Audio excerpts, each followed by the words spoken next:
दोस्तों, आप सभी का एक बार फिर से स्वागत है आपके अपने YouTube channel exams daily by Danish में। और मैं आज हाजिर हूँ सीटेट फरवरी 2016 paper one child development and pedagogy के पार्ट 2 के साथ। मतलब जो पेपर वन है उसके कल मैंने 15 क्वेश्चंस कराए थे और बाकी के 15 जो बचे हुए थे सीटेट फरवरी 2016 की मैं बात कर रहा हूँ। पेपर वन मतलब प्राथमिक स्तर जो कि 1 से 5 में आपसे पूछा जाता है, प्राइमरी लेवल पे पूछा जाता है, उसके मैंने कल 15 क्वेश्चन कराए थे और आज बाकी के 15 क्वेश्चन मैं कराने जा रहा हूँ। तो ये उसका पार्ट 2 है। और अगर आप में से कोई नया है, मेरे चैनल को फर्स्ट टाइम विजिट कर रहा है, तो कृपया मेरे चैनल को सब्सक्राइब करें, मेरे वीडियोज़ को लाइक और शेयर करें और बेल आइकन को भी प्रेस कर दें ताकि जब नया नोटिफिकेशन, जब भी कोई नई वीडियोज़ अपडेट हो तो आपको नोटिफिकेशंस मिल सके। चलिए शुरू करते हैं। क्वेश्चन नंबर 16 और आज के लिए क्वेश्चन नंबर फर्स्ट है आपके लिए कि वाइगोत्स्की के अनुसार बच्चे सीखते हैं। कैसे सीखते हैं? परिपक्व होने से, मतलब बाय मैचुरेशन, बाय इमिटेशन मतलब अनुकरण से, by interacting with adults and peers, वयस्कों और समवयस्कों के साथ परस्पर क्रिया से, और व्हेन रिइंफोर्समेंट इज ऑफर्ड मतलब जब पुनर्बलन प्रदान किया जाता है, रिइंफोर्स किया जाता है तो वो सीखते हैं। तो इसमें से जो है वाइगोस्की साहब ने आपसे क्या बता रखा है, इन चारों में से वाइगोस्की ने क्या कहा है ये आपको बताना है, ठीक है। तो चलिए देख लेते हैं इसमें। तो इसमें मैं आपको बता दूं कि वाइगोस्की कहते हैं कि जब वयस्कों और समवयस्कों के साथ वो परस्पर क्रिया करते हैं by interacting with adults and peers. Vygotsky के अनुसार जब बच्चे सीखते हैं तो कैसे सीखते हैं? वो वयस्कों और समवयस्कों के साथ परस्पर क्रिया से, मतलब by interacting with adults and peers. Okay, next question Kohlberg ने प्रस्तुत किए हैं। कोहलबर्ग ने क्या दिया है? शारीरिक विकास के चरण, संवेगात्मक विकास के चरण, लॉरेंस कोहलबर्ग की बात की जा रही है, नैतिक विकास के चरण और संज्ञानात्मक विकास के चरण। तो मैं आपको बता दूं कि जो 17 है इसका सी है। लॉरेंस कोहलबर्ग ने, उन्होंने बताई हैं क्या? नैतिक विकास की अवस्थाएं, नैतिक विकास के चरण। वैसे तो जीएन पियाजे साहब ने भी बताया, लेकिन यहाँ पे बात कोहलबर्ग की जा रही है, लॉरेंस कोहलबर्ग की जा रही है। तो ये जो है हमारे नैतिक विकास के चरणों की बात की थी लॉरेंस कोहलबर्ग साहब ने।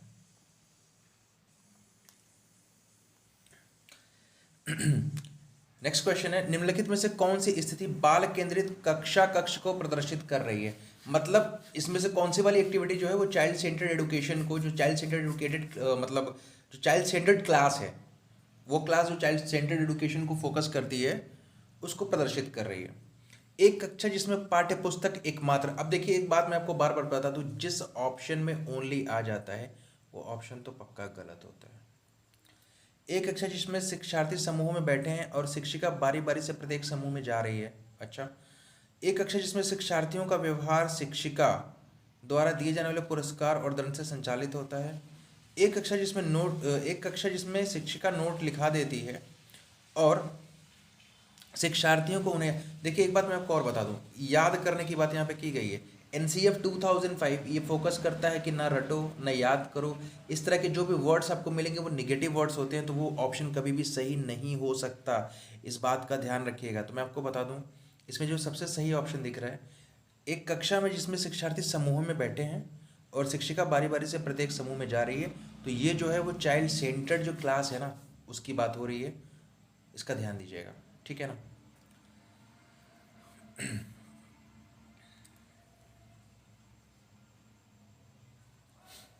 इंटेलिजेंस इज बुद्धि है, क्या है? एक अकेला और जातीय विचार, मतलब a singular and generic concept. Second, दूसरों को अनुकरण करने की योग्यता, मतलब नकल करना। नहीं भैया, ऐसा कुछ नहीं है, ठीक है। एक विशिष्ट योग्यता, स्पेसिफिक एबिलिटी, सामर्थ्यों के साथ। देखिए अगर देखा जाए तो जो एक विशिष्ट योग्यता है, अच्छी बात है, ये ऑप्शन कुछ हद तक सही है। ये पहला वाला जो है, एक अकेला और जातीय विचार, एक सिंगुलर, नहीं ऐसा नहीं है, एक अकेला और जातीय विचार नहीं है, ठीक है। यहाँ पे जो इस सेट ऑफ कैपेबिलिटीज जो है ना, ये जो आप देख रहे हैं कि जो बुद्धि होती है वो कैपेबिलिटीज का एक सेट होता है। अब सेट्स मतलब समूह होता है, समुच्चय होता है। कारण क्या है कि बहुत सारी अलग अलग सिचुएशंस को आप हैंडल करते हो। किसकी वजह से? आदमी बोलता है ना, कह रहे तुम्हारे पास बुद्धि नहीं है क्या? सुना होगा आपने, अगर कोई ऐसा कुछ गलत कर गुजरता है तो आप ये चीज़ याद रखिएगा कि ये जो होता है ना, अ सेट ऑफ कैपेबिलिटीज़ है, सामर्थ्यों का एक समुच्चय है, योग्यताओं का एक समूह है, बुद्धि को ये याद रखिएगा, ठीक है ना। और जब ये सामर्थ्यों का एक समूह तो उसमें विशिष्ट योग्यता जो है ना इसी में आ जाती है, इसलिए इस ऑप्शन को सही नहीं कहा जा सकता, ठीक है। जो सबसे बोला जाता है ना कि लाइक ऐसा ऑप्शन जो सबको समाहित कर ले रहा है वो फोर्थ ऑप्शन है, इसलिए ये वाला सही है। नेक्स्ट है भाषा विकास के लिए प्रारंभिक बचपन फिल इन द ब्लैंक्स काल है। एक बात याद रखिएगा कि भाषा का जो विकास होता है, ठीक है ना, भाषा का जो विकास होता है उसके लिए जो बचपन होता है बहुत ही सेंसिटिव होता है, मतलब सेंसिटिव पीरियड होता है। इसी में भाषाई विकास जो होता है बहुत तगड़ा बहुत तेज होता है। तो इसलिए जो बचपन है, जब आप मानव विकास की अवस्थाओं के बारे में अध्ययन करेंगे ना, तो अलग अलग जो विकास की अवस्थाएं हैं, जैसे जिसको कई जगह अलग अलग तरीके से बताया, लेकिन मुख्य रूप से जो तीन आपको बताई जाती हैं, इन्फेंसी होती है, उसके बाद बाल्यावस्था और किशोरावस्था की जो बात करते हैं, उसमें बहुत सारी चीज़ें आपको पढ़ने को मिलेंगी। तो याद रखिएगा कि भाषा विकास के लिए जो प्रारंभिक बचपन है वो अति संवेदनशील काल होता है, ठीक है ना। Early childhood is a sensitive period for language development, ठीक है ना, याद रखिएगा इस चीज़ को। बिल्कुल कम महत्वपूर्ण, अमहत्वपूर्ण, निरपेक्ष मतलब अन्यूट्रल ऐसा नहीं है, अति संवेदनशील होता है, ठीक है। नेक्स्ट है एक सहशिक्षा कक्षा में, मतलब समझ रहे हैं ना, सहशिक्षा का मतलब समझ रहे हैं, को एडुकेशन की बात की जा रही है, boys and girls both are attending a same class, ठीक है ना। नहीं, वहाँ पे ऐसा नहीं है कि बच्चे अलग पढ़ रहे हैं बच्ची अलग पढ़ रही है, ऐसा नहीं है, को एडुकेशन चल रहा है वहाँ पे। कक्षा में लड़कों से शिक्षक यह कहता है कि लड़के बनो और लड़कियों जैसा व्यवहार मत करो, ठीक है। मतलब जानते हैं क्या बोल दिया गया है, जेंडर रूढ़िवादिता की बात की गई है यहाँ पे, जेंडर रूढ़िवादिता। एकदम से मैं आपको बता दूं कि इसका जो ऑप्शन नंबर 2 है, देखिए, लड़के लड़कियों में भेदभाव की रूढ़िबद्ध धारणा प्रकट करता है। जहाँ पे इस तरह से बोला जाए ना, अरे गिर गए हो यार तुम, क्यों रो रहे हो गिरने के बाद लड़कियों की तरह, ये जेंडर स्टीरियोटाइप की तरफ मतलब वो करता है कि रोना सिर्फ लड़कियों का काम है, गाड़ी चलाना सिर्फ लड़कों का काम है, मार करना सिर्फ लड़कों का कार्य है, ठीक है। मतलब इस तरह की जो अवधारणा आप अपने अंदर बना रखते हैं बिना किसी चीज़ को, सच्चाई को जाने, मतलब समाज में ये प्रचलित है, तो मतलब है ना, वो एक तरह का स्टीरियोटाइप है, याद रखिएगा। तो बिना कुछ सोचे समझे एक बात का ध्यान दीजिएगा, ये जो है जेंडर रूढ़िवादिता, मतलब यहाँ पे देखिए stereotypical reflects stereotypical behaviour of discrimination between boys and girls, बिल्कुल सही बात है। को एडुकेशन चल रहा है ना, आप इस तरह की बात कर रहे हो, और को एडुकेशन नहीं भी चल रहा है तो आप इस तरह की बात थोड़ी कर सकते हो बच्चों से, ठीक है, कि लड़के बनो, ठीक है ना। तो ये जो है जेंडर बायस, आप सॉरी जेंडर स्टीरियोटाइप है, और डिस्क्रिमिनेट कर रहे हो आप लड़के और लड़कियों के बीच में, आप अंतर कर रहे हैं। नहीं बोलते हैं कि अरे हमारे साथ पार्शियलिटी कर रहे हैं आप, उनको ज़्यादा महत्व दे रहे हैं हमको कम महत्व दे रहे हैं, तो वही बात हो रही है, ठीक है ना, ये बात का ध्यान रखिएगा। नेक्स्ट क्वेश्चन ले लेते हैं, क्वेश्चन नंबर 22 है, आकलन, असेसमेंट क्या है, मतलब असेसमेंट के बारे में आपसे पूछा गया है, ठीक है। तो बच्चों में प्रतियोगितात्मक भाव नहीं यार, अगर आप कॉम्पिटिटिव ना, सहयोग की भावना, हमको ना बच्चों के बीच में सहयोग की भावना को बढ़ाना है, ना कि कंपटीशन को बढ़ाना है। तो कंपटीशन आ जाए भैया, ख़त्म करो उसको। सीखने को सुनिश्चित करने के लिए तनाव और दबाव, अरे भाई साहब क्या बोल गए आप, ये तनाव और दबाव तो बच्चों पे डालना ही नहीं है, बिल्कुल नहीं। मैं आपको बता दूं कि प्रेशर एक इतनी बुरी चीज़ होती है कि एक टाइम था, just 4 years ago, when I was teaching in a CBSE school, एक बच्चा था, इसको ध्यान से समझिएगा, और अल्लाह जाने घर का प्रेशर था या टीचर्स का प्रेशर था, क्योंकि उस क्लास को तो मैंने कभी अटेंड किया नहीं था, बच्चा 10th का था, और उस साल उनके एग्ज़ाम होने वाले थे, मतलब जो बोर्ड के एग्ज़ाम होते हैं। और सही या गलत, मतलब सही या गलत क्या, लोगों ने बताया कि वो लड़का जो है 2nd डिवीज़न शायद पास था, लेकिन रिजल्ट आने से पहले उसने सुसाइड कमिट की। तो मैं आपको एक बात बता दूं कि आपको कभी हार नहीं माननी है, ये पढ़ाई लिखाई आपसे है, आपसे, पढ़ाई लिखाई से आप नहीं हो, पहले तो ये समझ लेना। क्यों? क्योंकि आप ज़्यादा इंपॉर्टेंट हो, आप हो तो आप अपने आप को ही पढ़ा रहे हो ना, आप अपने आप के लिए ही कर रहे हो ना सारी चीज़ें। तो मतलब इस तरह की वाहियात बेहुदा हरकतें, मतलब मुझे तो समझ में नहीं आती हैं कि आप इस तरह की चीज़ों की तरफ आप बढ़ रहे हो। तो प्रेशर जो है बहुत ही ख़राब चीज़ है, बहुत ही ख़तरनाक चीज़ है। और अगर कोई गार्डियन कभी मेरी इस वीडियो को देखे तो यकीन माने, कभी भी अपने बच्चों को सिवाय मनोबल देने के, मतलब उनको अच्छी दिशा बताने के, आप उनके ऊपर प्रेशर मत डालिए। हर एक इंसान का जहन जो है ना एक जैसा नहीं होता है। अल्लाह ने जो है सबको अलग बनाया है। इसलिए तो हम जब सीडीपी पढ़ते हैं, जब बाल मनोविज्ञान या मनोविज्ञान पढ़ते हैं, साइकोलॉजी पढ़ते हैं, तो उसमें इंडिविजुअल डिफरेंसेस की बात की गई है, व्यक्तिगत भिन्नता की बात की गई है। क्यों नहीं अल्लाह ने सबको एक जैसा बना दिया? बिल्कुल नहीं बना। उनको सबसे अलग अलग काम लेने हैं। सारे लोग डॉक्टर ही बन जाएंगे यार, तो मरीज कौन रहेगा? ठीक है। तो कभी भी प्रेशर और इस तरह की स्ट्रेस वाली चीज, अरे नहीं आता, ठीक है, इंडिविजुअल डिफरेंसेस आप समझ ही सकते हो। आपको टीचर हो, आप पढ़ा रहे हो, तो आपको करना क्या होएगा कि आप जो है उसके लिए अलग से लेसन प्लान तैयार कर लो कि अब एकदम से गया गुजरा है तो हम उसको किस तरह से सिखा सकते हैं। अगर आप टीचर हैं तो आपके अंदर इतनी तो सलाहियत होगी, ठीक है। तो इन चीज़ों पे हमको ध्यान देना चाहिए। सीखने में सुधार का एक तरीका है। देखिए, एक बात को हमेशा याद रखिएगा, ऑप्शन नंबर थर्ड बिल्कुल सही है कि आकलन जो है सीखने में सुधार का तरीका है। आप कॉपी चेक करते हो ना, वो भी एक तरह का असेसमेंट है। आपने क्लास वर्क दिया, बच्चों की कॉपी चेक की, कहीं पे कुछ प्रॉब्लम है तो आप समझ गए कि उस पर्टिकुलर बच्चे को यहाँ पे प्रॉब्लम है। आप मल्टीप्लिकेशन सिखा रहे हो, उसको वंस और टेंस की जगह पे वैल्यूज़ को प्लेस करना नहीं आ रहा है, आपको समझ में आया ना कि इसको किस तरह से मुझे सिखाना है, तो आप अलग अलग टेक्निक्स का यूज़ करके सिखा सकते हैं बच्चों को या उस बच्चे को। तो हमको क्या करना है कि ये सीखने में सुधार का एक तरीका है। बच्चों को लेबल करने और वर्गीकृत करने की चिन्ह नहीं है। लेबलिंग और वर्गीकृत वर्गीकृत जो है क्लासिफिकेशन हमको थोड़ी करना है। ऑप्शन नंबर थर्ड जो है सही है। बाकी के फर्स्ट सेकंड थर्ड फोर्थ जो है गलत है, थर्ड सही है इसमें। निम्नलिखित में से कौन सा एक कथन समावेशन का सबसे अच्छा? देखिए, इंक्लूजन की बात की जा रही है, और इंक्लूजन मतलब इंक्लूसिव एजुकेशन के बारे में अगर हम बोलते हैं, यह एक विश्वास है कि कुछ बच्चे कभी कुछ सीख नहीं सकते। क्या बात कर रहे हैं भाई? बच्चे को बचा लेना सीटेट में तो सीटेट तुम्हारा पार हो जाएगा, मतलब बच्चा हर कंडीशन में सही है, तुम ही गलत हो। यह एक दर्शन है कि सभी बच्चों को नियमित विद्यालय प्रणाली में बिल्कुल सही बात है सर। मतलब it is a philosophy that all children have a right to get equal education in regular school system. सभी बच्चों को ये अधिकार है कि वो सामान्य प्रणाली में चल रहे जो विद्यालय हैं उसमें वो शिक्षा प्राप्त कर सकें। सिंपल सी बात है। एक दर्शन है कि विशेष बच्चे ईश्वर के विशेष उपहार हैं। अरे नहीं भाई साहब, ऐसा नहीं है।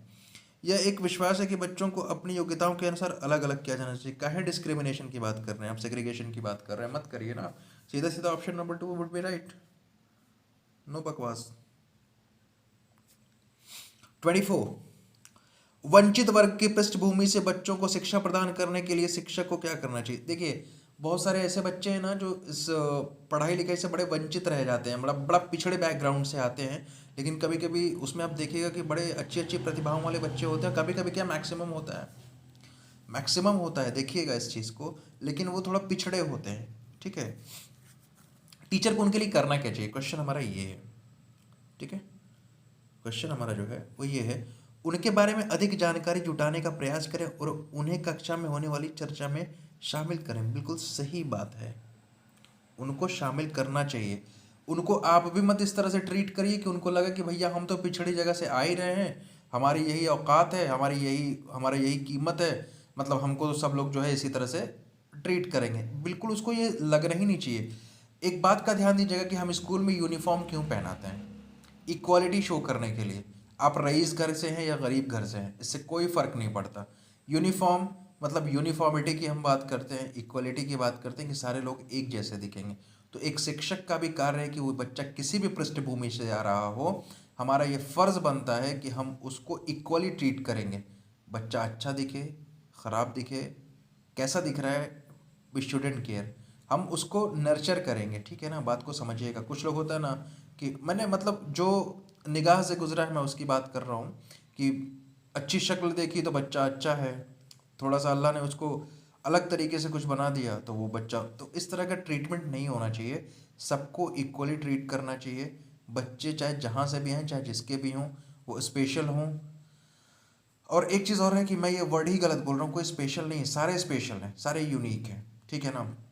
तो किसी एक पर्टिकुलर को स्पेशल मान लेना, किसी एक पर्टिकुलर को बहुत पिछड़ा मान लेना, ये सही नहीं है। हमको अपने विचार अच्छे रखने, हमको एक तरह से समानता से जो है उनको शिक्षा देना चाहिए। मेरा भी यही मानना है, ठीक है ना।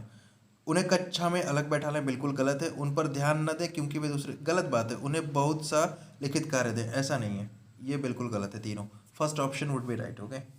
25, निम्नलिखित में से कौन सा व्यवहार बच्चे की अधिगम निर्योग्यता की पहचान है? मतलब वो बोल रहे हैं ना कि which one of the following behaviour is an identifier of a child with learning disability. इसमें से कौन सा व्यवहार जो है वो ये बताता है कि बच्चा नहीं, मतलब अयोग्य है, वो सीख नहीं सकता, या अधिगम अयोग्य निर्योग्यता जिसको आप बोलते हो। अपमानजनक व्यवहार, एब्यूजिव, ठीक है।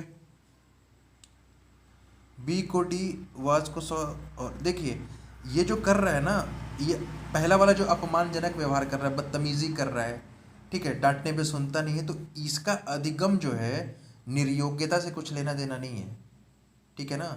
थोड़ा उत्पाती बच्चा है, लेकिन वो ये नहीं इसका मतलब है कि वो कुछ जानता नहीं पढ़। लेकिन जो सेकंड ऑप्शन देख रहे हैं ना, कि डिसलेक्सिया है, डिसलेक्सिया पठन संबंधी विकार, बी को डी समझ लेना, वर्स को सॉस समझ लेना, 21 को 12 लिखना, ये जो है ये अधिगम निर्योग्यता है, इसको याद रखिएगा। डिसलेक्सिया आपसे बार बार पूछा जाता है। पठन संबंधी विकार जो है कम अवधान, मतलब low attention span and high physical activity, ठीक है, और मनोभाव का जल्दी जल्दी बदलना, मूड स्विंग करना। तो ये जो है आपका, अगर सही से देखेंगे आप, तो ये जो टू है ये जो है डिसलेक्सिया की पहचान है, ठीक है ना। 26, एक बच्चा जो आंशिक रूप से देख सकता है। देखिए आंशिक रूप का मतलब पार्शियली साइटेड है, उसको थोड़ा कम दिखाई देता है, ठीक है ना। उस केस को देखिए पूछा क्या गया है, उसे शिक्षा नहीं देनी चाहिए, गलत बात है यहीं पे। उसे अलग संस्थान में डालने की आवश्यकता है। हम अभी इंक्लूसिव एजुकेशन की बात कर रहे हैं, तो क्यों उसको अलग संस्थान में डालेंगे? भाई पहले खुद तो कोशिश करिए कि बस हटाओ भगाओ। विशेष प्रावधान करते हुए उसे नियमित विद्यालय में रखना चाहिए, बिल्कुल सही बात है ये, बिल्कुल सही है कि उसे कुछ विशेष प्रावधान कर दीजिए। जिससे मैं आपको बताऊं कि थोड़ा बोल्ड लिखिए, अगर कम देख पाता तो छोटा लिखेंगे तो प्रॉब्लम होगी, थोड़ा बड़ा बड़ा लिखिए ताकि उसको देखे, क्योंकि वो पार्शियली साइटेड है, ठीक है। श्रव्य दृश्य जो सामग्रियां हैं उसका इस्तेमाल कर लीजिए। बात समझ में आ रही है? बिना किसी विशेष प्रावधान के उसे नियमित नहीं, बिना किसी विशेष प्रावधान के नहीं, कुछ तो विशेष प्रावधान करना ही पड़ेगा आपको, ताकि उसको जो ये प्रॉब्लम है उसको हम क्या कर सकें, ओवरकम कर सकें, ताकि ये जो प्रॉब्लम है उसकी लर्निंग में कोई हिंड्रेंस ना पैदा करे, कोई बाधा ना डाले। इस चीज़ का ध्यान दीजिएगा। सीखना, अब सीखना क्या है? संवेगों से छिड़ संबंध रखता है, मतलब has very little connection with emotions. अच्छा, सीखने वाले के संवेगों से स्वतंत्र है? नहीं, सीखने वाले के संवेगों से प्रभावित होता है, बिल्कुल सही बात है। जो सीखना है is influenced by learners emotion. ये सीखना जो है वो सीखने वाले के संवेगों से प्रभावित होता है, उसके इमोशन से जो है लर्निंग जो है वो क्या होती है, इन्फ्लुएंस होती है। सीखने वाले के संवेगों से प्रभावित नहीं, प्रभावित होता है, ये जो है थर्ड ऑप्शन सही है। अपने चिंतन में अवधारणात्मक परिवर्तन लाने हेतु, मतलब जो कॉन्सेप्चुअल चेंजेस, जो आपके चिंतन का मतलब जो आप थिंकिंग करते हैं तो उसमें कॉन्सेप्ट हो, इस तरह के जो चेंजेस हैं वो लाने के लिए एक शिक्षिका को लाने हेतु, शिक्षार्थियों को सक्षम बनाने के लिए, तो मतलब अपने अपने जो स्टूडेंट्स को आप पढ़ा रहे हैं उनकी जो थिंकिंग है कॉन्सेप्चुअल हो जाए, ठीक है ना। उसके लिए एक शिक्षिका को क्या करना चाहिए? बच्चों को स्वयं चिंतन करने के लिए हतोत्साहित, देखिएगा डिस्करेज की बात कीजिए, नहीं, स्वयं चिंतन करने के लिए आप उसको इनकरेज करोगे ना, थोड़ा थिंकिंग करो, तो आप यहाँ पे हतोत्साहित कर रहे हो, गलत है। व्याख्यान के रूप में व्याख्या प्रस्तुत प्रस्तुत करनी चाहिए। आप ही जब व्याख्या करोगे तो वो क्या चिंतन कर लेगा उसके बारे में, बहुत ज़्यादा नहीं। अस्पष्ट और आश्वस्त करने वाली व्याख्या देनी चाहिए तथा शिक्षार्थियों के साथ, देखिए जहाँ पे इस चीज़ को ध्यान दीजिएगा कि यहाँ पे व्याख्या तो कर रहे हैं लेकिन उनके साथ चर्चा भी आप कर रहे हैं, और जब आप चर्चा करेंगे ना किसी भी चीज़ पे तो यकीन मानिए कि उनका जो चिंतन है वो बढ़ेगा। जब ग्रुप एक्टिविटीज़ हम कराते हैं तो वो अलग अलग एस्पेक्ट को सोचते हैं, अलग अलग चीज़ें अलग अलग लोगों के मुंह से निकलती है, तो वो अलग अलग चीज़ों पे सोचेंगे ना। तो ये जो चीज़ है यहाँ पे कि ग्रुप डिस्कशन की अगर बात की जाएगी ना तो बहुत बढ़िया है। उन बच्चों को पुरस्कार देना चाहिए जिन्हें अपने चिंतन में परिवर्तन किया। नहीं, थर्ड ऑप्शन सही है इसका। अगला है, प्राथमिक विद्यालय के कक्षा कक्ष के संदर्भ में सक्रिय बद्धता का क्या अर्थ है? बोला जा रहा है in the context of a primary school classroom what does active engagement mean. बात समझ में आ रही है कि जो आपका एक्टिवली जब एक सक्रिय रूप से जब आप उसमें लगते हैं तो उसका क्या अर्थ है, सक्रियताबद्ध का क्या अर्थ है। शिक्षक का अनुकरण और नकल करना, अरे यार जब भी ना सिर्फ नकल वकल की बात आती है वो ऑप्शन में गलत हो जाता है, ठीक है ना, याद रखिएगा। जांच पड़ताल करना, प्रश्न पूछना और वाद विवाद मतलब डिबेट करना, सही है। शिक्षक द्वारा दिए गए उत्तरों को नकल, फिर से याद करना, मैं भी आपको बताऊं कि जो एनसीएफ है याद करने रटने इन सब चीज़ कहीं भी आ जाए, दीज आर निगेटिव वर्ड्स, वो ऑप्शन ही गलत होगा जिसमें ये सारी चीज़ें होंगी। तो ऑप्शन नंबर 2